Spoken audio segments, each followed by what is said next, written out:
Hi and welcome or welcome back to my channel. I'm Simon and today I am back with my October reading wrap up. So all the books that I read in October. I know we are over the midway point of November, but November has been bonkers busy. And actually on that note, I am currently vlogging a spend the week ish, because it's a bit longer, with me video, and I would love to know in the comments down below anything you'd like to know about my work or what I do, or like, because at the moment I'm doing a mixture of hosting some events.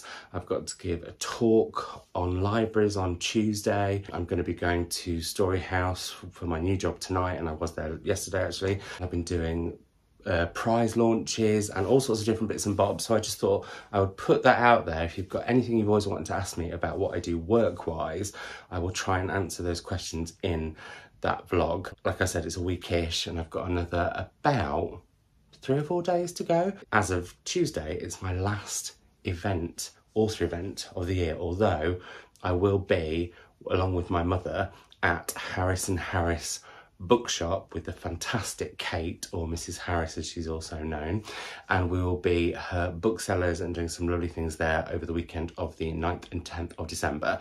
Right, that's admin out of the way, which actually I wasn't even intending to share, but I did. But I would love to hear in the comments below any questions that you have that I can incorporate into the rest of the vlog. October, reading wise, not a perfect month. I wonder if it is, if I'm being 100% truly honest with you all, which I always am being, so I shouldn't have said if. I am now just sort of so gearing up for 2024 that's when my brain's kind of gone, and I'm almost sort of packing up the shit. And what I think I'm going to do, which is quite different, oh, there's a little bit more admin actually, sorry, we will get to talking about the book shortly, I promise. I feel like I'm going to do is the week before Christmas just start reading Christmassy books, and then the week between Christmas and New Year I'm going to start on some 2024 books that I'm really excited for. So sort of wrap up 2023 over the next sort of 3-ish weeks, and there'll be vlogs and stuff coming that will link into that. Anyway, on to the books in October. I started off with a corker. It might have been bumpy on occasion, but I did start off with a corker, and that was The Squirrel and the Lost Treasure by Coralie Bickford Smith.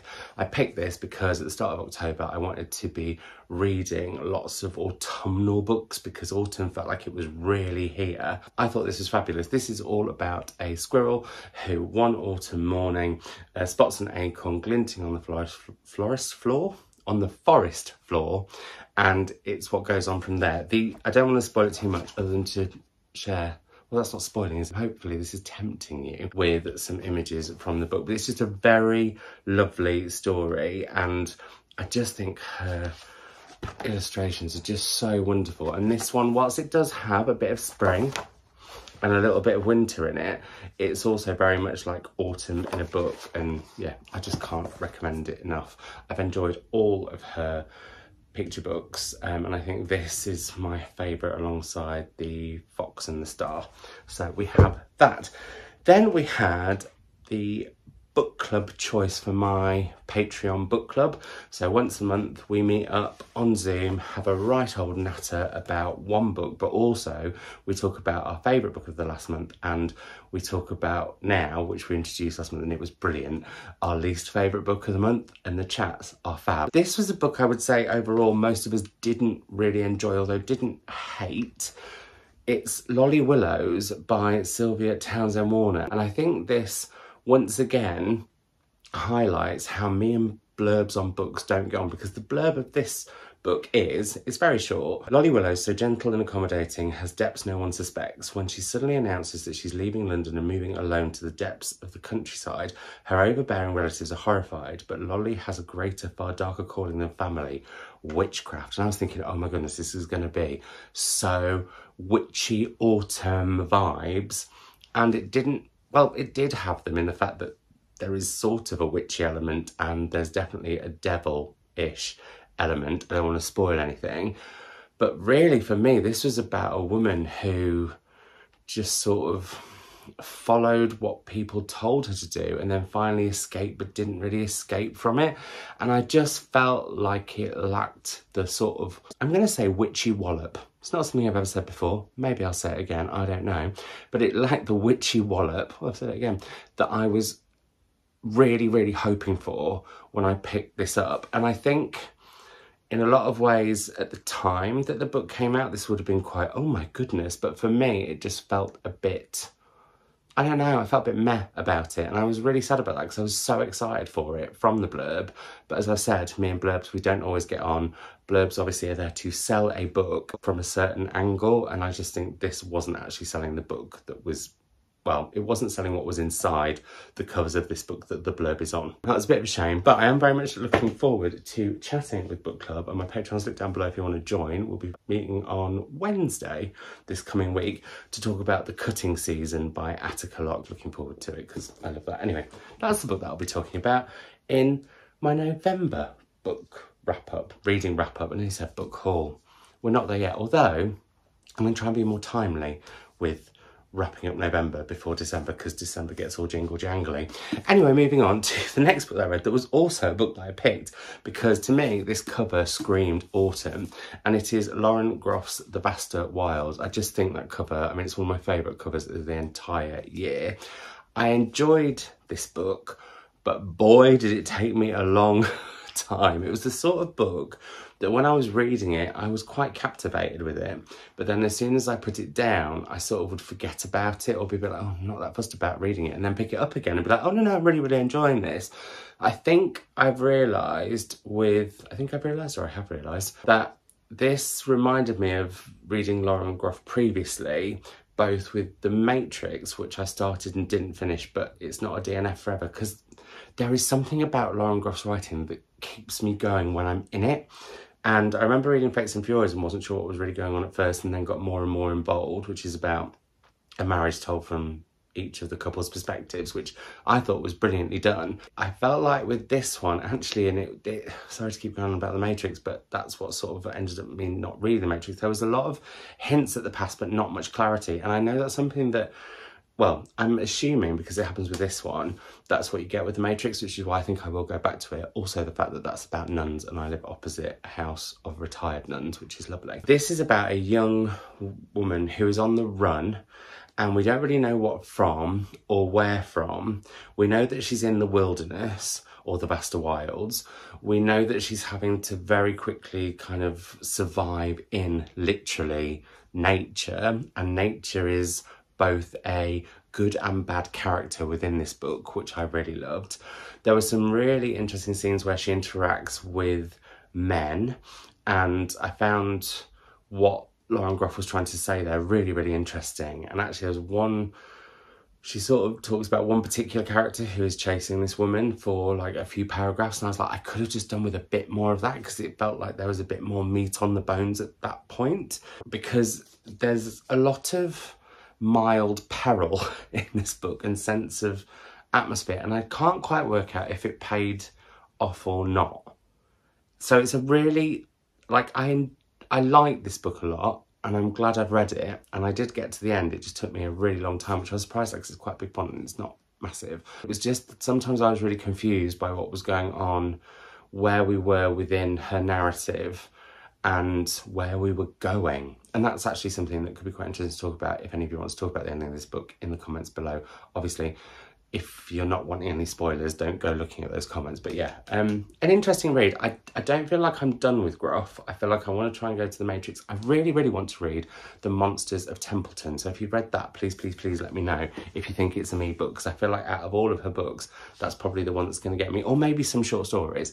We'll see. Anyway, there was one other book that I was reading for that vlog, which I will come to later because I ended up DNFing it. So I'm just going to tease you with that briefly. But before I do, I'm going to talk about 3 books very quickly that I read for events, but I have talked about on the channel before. So at the beginning of October, I did an event at Liverpool Uni with my lovely friend Melanie, who I used to do book club with, about her memoir Illuminated. I've talked about how great I think this book is.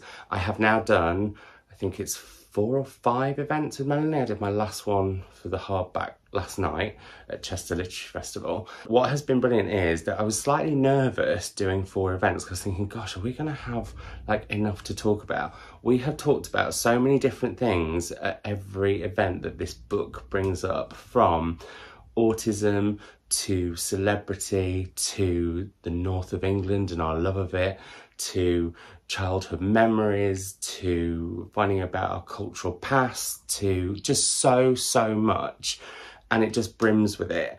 And I'm going to keep banging on about this book. It's one of my favourite non-fiction books of the year. I did a video on those which I'll link down below, and yeah, I really enjoyed, well, I was going to say reading it again. I listened to it on audio, and I can't recommend that enough because it's Melanie telling you it, and it's like sitting down and just having a really good natter with her over a cup of coffee, or wandering around the supermarket, or doing the ironing, all the different places that I listen to audiobooks that maybe you do too. Would recommend, obs. I did a few other events with Melanie, including at Durham Book Festival, where I also hosted Zhang to talk about Land of Milk and Honey, her latest novel, and also I'm a Fan by Sheena Patel. And this was such a good event to do with both because their books do talk to each other quite a lot, in terms of, whilst this is very much about social media and how that kind of is, well, quite terrifying and bad for us in some ways,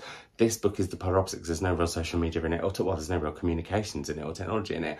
But the both of the unnamed lead protagonists are really fantastic, complex characters, and there's a lot of questionable behaviour in both of the books, which I really enjoyed. For those of you who may have missed me talking about I'm a Fan, although I did talk about it earlier this year when me and Mum were doing the Women's Prize long list reading, because this was one of my favourite books on the long list. This is about a woman who is having an affair. She's already in a relationship, but she's having an affair with a man who's also already in a relationship, and becomes obsessed with someone on the internet who this man is seeing, or on Instagram in particular, and we follow her as things get more and more messy. And what I love about this book, and again loved even more reading it a second time, was the way in which the character does some really questionable things, and sometimes you're totally on board with them, and then you think, oh my goodness, if I'm on board with that, what does that say about me? Because actually that's quite icky,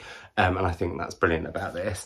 And then with Land of Milk and Honey, which I did 2 events with Pam actually. I did Durham Book Festival and then an event at West Kirby Bookshop, both fab. This is set in a not too distant future where food has pretty much run out. People are living on this kind of flour-like substance, and we follow a young woman who is a chef who goes to work on the top of a mountain where suddenly there is an abundance of food, and she's cooking these meals for these incredibly rich people who are living at a time of utter devastation for the world. And all that's kind of going on in the background in terms of like this dystopicness, but it does come to the fore the more that you go on.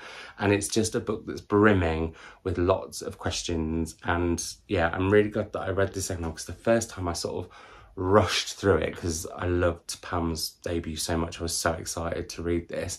But the second time I took it at more of a leisurely pace because I read slightly differently for events, which is maybe something that I could talk about in that vlog if you'd like to see it, that I mentioned about spending a week-ish with me. But yeah, this was brilliant, and slight spoiler, one of my favourite books of the year. I mentioned I'd DNF'd a book, and this happened around that time, and I think it was partly because I was reading for work, so I was reading slightly differently, but also this book has a format that I think at another point I will really enjoy, so I'm going to try and read it at the beginning of next year. I was gutted though that I didn't finish it, because it was a book that I was buddy reading with Nathan over at Nathan's Nook, who I adore. It's If an Egyptian Cannot Speak English by Noor Naga. And this is about a woman who is living in America, but she has Egyptian heritage, so she decides to go out to Egypt to go and live there to find more out about her culture and where her family come from. I love all that kind of stuff, where you look at like cultural clashes and where they overlap. That's like savage catnip, so I was very excited for that. And then she meets this man who we get to know in alternating chapters. And each chapter though, in the first part, I didn't get to the second part, starts with a question. And whilst I thought it was going to really annoy me at first, and it didn't, and I was getting into it, but sometimes after you'd get the question and then you'd get this sort of, it wasn't even the answer exactly, it was like this, well, the next part of their story, both individually and sort of together, but through each other's perspectives or opposite perspectives. Gosh, I'm struggling with a few words today. Anyway, I would sometimes after reading each sort of, I didn't even feel vignette-y to me because they're a bit longer than that, but I would just sort of need to sit with it a bit. And because there was a lot of other stuff going on, it wasn't one that I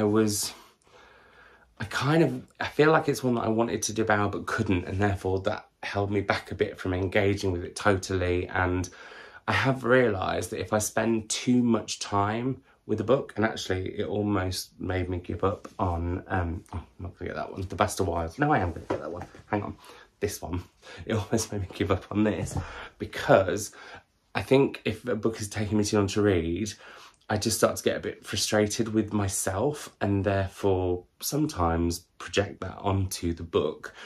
And so that happened with this. But I know so many people have loved it, and I know it from what Nathan hinted at, without any spoilers, because he's delightful like that, that there is a gear shift in part 2. So yeah, I will head back to this probably at the start of next year, because I know this is some people's like favourite book that they've read in ages and ages, and I can see why. It was the case of right book, wrong time, and I do believe in that.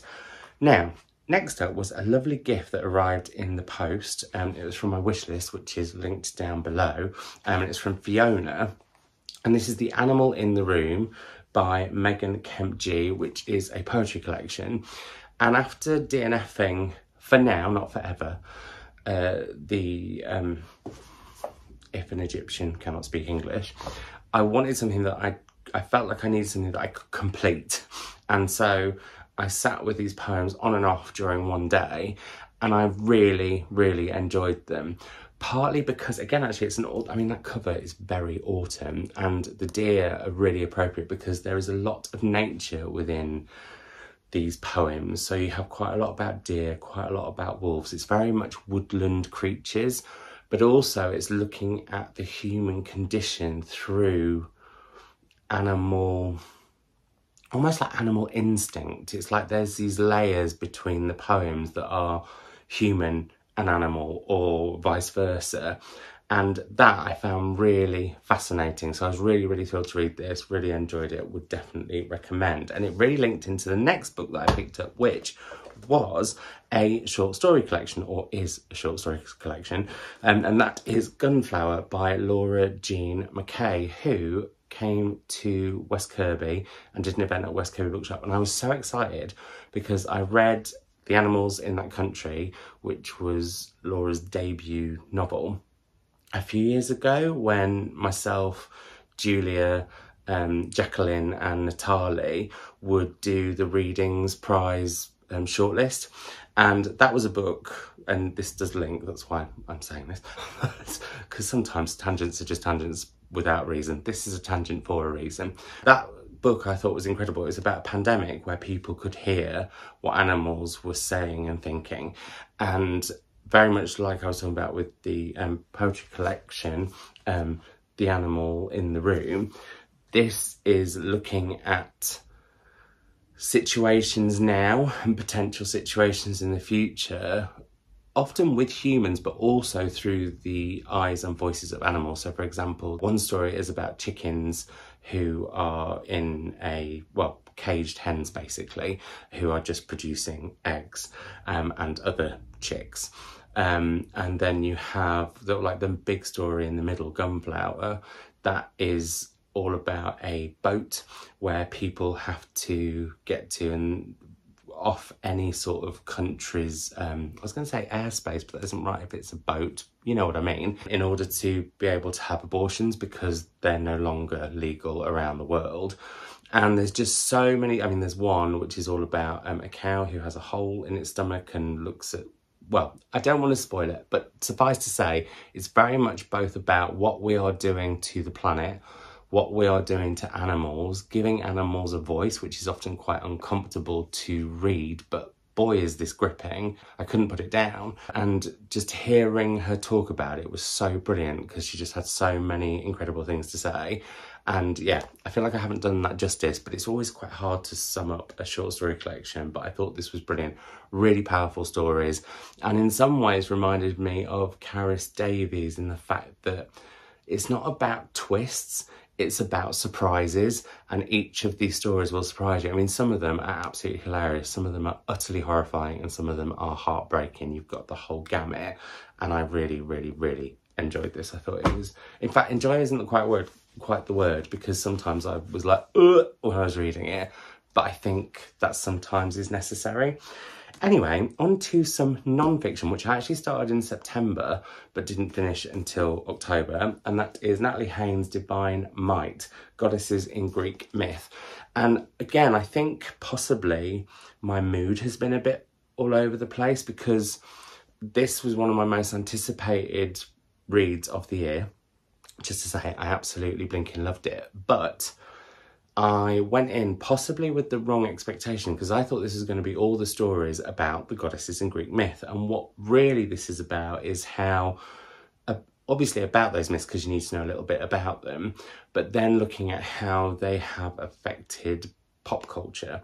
So the book opens with the muses in Disney's Hercules, which I haven't seen, but I now really, really want to see because of this book. There's another chapter which looks at the Hunger Games, or how, you know, Aphrodite has, in modern culture, become, well, how Aphrodite has inspired pop culture, literally with pop music, with Lady Gaga's Venus. And so all of this was really fascinating. However, what I was struggling with was sometimes, so for example, with the Hunger Games, I haven't read the books and I haven't seen the films. So to have quite a few pages of Natalie, and Natalie is one of my favourite writers because she's so enthusiastic and so funny and so wry with everything. And sort of there are just little knowing asides and stuff, which I love because it's like having a conversation. Even your bestest friend telling you about a film for about 5 minutes, maybe 10, that you haven't seen can be tricky, because if you've not seen it, you're not able to connect with it necessarily. And what I did do on that, having a best friend telling you about a film or a book or a piece of art that they've seen, read, heard, that you've not, musical, as I should say, I had listened to Lady Gaga. I don't think that's going to be any surprise to anyone. But what I then did was listen to Natalie on audio reading this, and that kind of changed the game. I can't work out if that was also because at that point we were reading about both goddesses who I've heard very little about, but also the ones that I really, really know. So that could have meant that the ones that I know less about, I was even more interested. But then also if you know a myth, you know it, so you're kind of even more invested. But it was like a bit of it was an interesting experience, and I'm really glad that I switched to audio, because this is a brilliant book.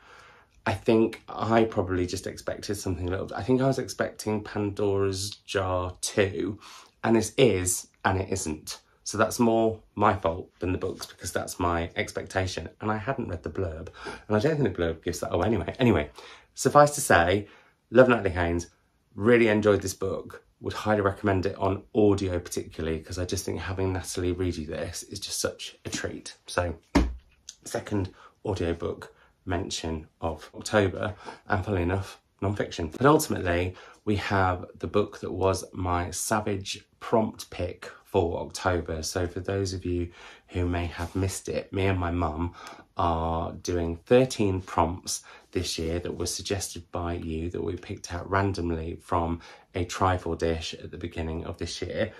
We've changed it up. We've got a jar this year, actually going from Pandora's jar. It's the prompts jar of delight. We're going to be doing it again next year. So if you've got any prompts that you would like adding into the mix, this is kind of your final chance to also leave those down in the comments below, along with what you might like to see in a Spend a Weekish with Me blog.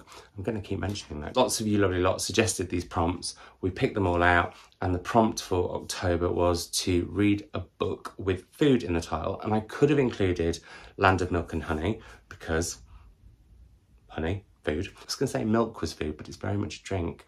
But moving on, because I could go off on a tangent debating that briefly. Anyway, moving on. I thought, no, that felt like a bit of a cheat, because I, read it in a previous month and then again this month. So I picked up Gingerbread. And the reason for picking this up by Helen Oyeyemi is that Helen Oyeyemi is an author that I have collected all the books of and never read, because I felt that she's going to be one of my absolute favourite authors. There's a lot in here I liked, but I didn't love Gingerbread, sadly.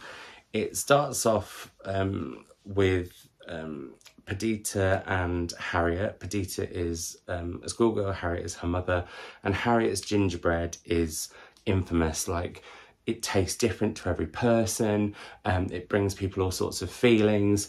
However, her daughter Perdita has tried to make some and has ended up in this other world. She's almost like in some kind of trance, and she ends up in hospital.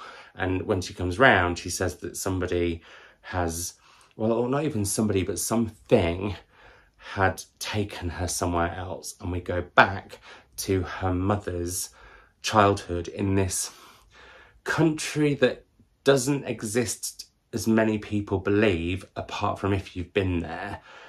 And this was where I kind of came a bit unstuck with it. So the book that I kept thinking of when I was reading this was Wicked, which has become the musical and is now going to be the film by Gregory Maguire, which is one of my all-time favourite books. It's about, well, Oz and Elphaba, the Wicked Witch. And this book, I felt, had the potential to be as good as that, in the fact that the way Gregory Maguire creates Oz, it's so other and yet so possible. And yet what I had a problem with this was there had the sprinklings of the possible, but it never felt fully formed, or I was never convinced that there was this other continent, country, space, place in the world, because it almost, how do I put this? As we go back to Harriet's past and her friendship with a girl called Gretel, there's a riff on this book of the Hansel and Gretel fairy tale. And fairy tale is very much also a part of this, which I really, really enjoyed, and looking at gingerbread in fairy tales, etc. But my issue with this really was around the fact that I felt once we were in this other place, it's almost like anything was possible. So therefore, there was no boundary, and therefore the story could change on a given tiny thing that just didn't 100% make sense. I also felt a bit like Helen Oyeyemi knew this world so well, she felt like you automatically would too, and I didn't quite, and so that was a bit of a barrier. I still think this is one of my favourite covers. Moving on. Sorry, it shouldn't be about the cover, it's about what the contents are. I definitely want to read more Helen Oyeyemi. Maybe this wasn't the best one to go into first. Let me know if there's any others of hers that you think that I would love, because like I said, I have them all on the shelves. I'm definitely going to read more of her, but I think it's taught me a lesson about possibly hoarding books by authors that I think are going to be my favourite without actually trying them. And maybe next year, actually, I need to get to a few other authors who I've done that with, because if it turns out that after a few they're not for me, that's more space on the bookshelves for more books, frankly. So yeah, anyway, interesting. I didn't love it as much as I wanted to, which was a bit sad, but I'm still kind of glad I read it, and I finally got round to reading Helen Oyeyemi. So there we have that one. And then last, but certainly not least, although, again, I didn't absolutely love this. I don't want to be someone who, when you watch a book haul, not book haul, how long have you been doing this for, Simon? It is a wrap-up. But I don't want to be someone that you come to when they do a wrap-up and just sits there and moans about books and like, oh, I didn't really get it, and it wasn't really for me, and I didn't really like it. But I guess we all have phases of that with books. And I do think you have to read books that you don't love as much in order to really enjoy the ones that you really love, and to find those gems that you really love. Anyway, that was a long way of getting around to talking about Eva, the Girl Who Dared to Imagine by Adelia Carvaliho and Teresa Lima. And this I bought at Livraria Lello, which is the famous bookshop in Porto in Portugal, which has this incredible famous staircase. It's kind of I found it actually, when we went, a little bit disappointing because it felt like a Disney version of a bookshop, which isn't a bad thing, but it just didn't feel quite real. We had to queue for ages, you had to have tickets. It was, and then I mean, I fell for it. I bought loads of books, including this one, but spent a huge amount of money on them. Anyway, this is a picture book about a girl called Eva who ends up living in this incredible shop of stories and books. Yes, you guessed it.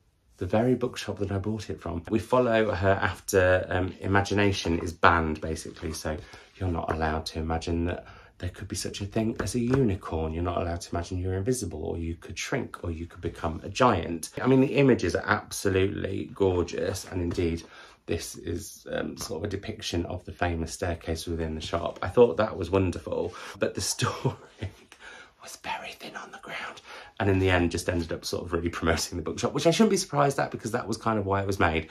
But I enjoyed it for the sort of daftness. I enjoyed it for the fact it made me, well, it took me back to the bookshop. But yeah, it's like, out of all the picture books I've ever read, it's not one of my absolute favourites, but I'll keep it as a memento from going there, and also maybe every so often I'll pop it off the shelves to be reminded of when I visited. So there we are. That is my October wrap up. I do feel like I'm so rusty at wrap ups, and I think I get a bit awkward about books that I am unsure of, or even just like, I don't know, it's almost like sometimes, for example, The Bastard Wilds, I often make videos about a single book if they're my favourites, but maybe I should make single video book reviews about books like that where I enjoyed it, but there was quite a lot, because I feel like you need longer than maybe 3 or 4 minutes to talk about a book like that. So if that's something that interests you for 2024, maybe that's something else I can do next year. I'd love to know what you read in October and what you really loved. If you've read any of these, I'd love to have a chat with you about those in the comments down below. As always, it's lovely to keep the conversation going on there.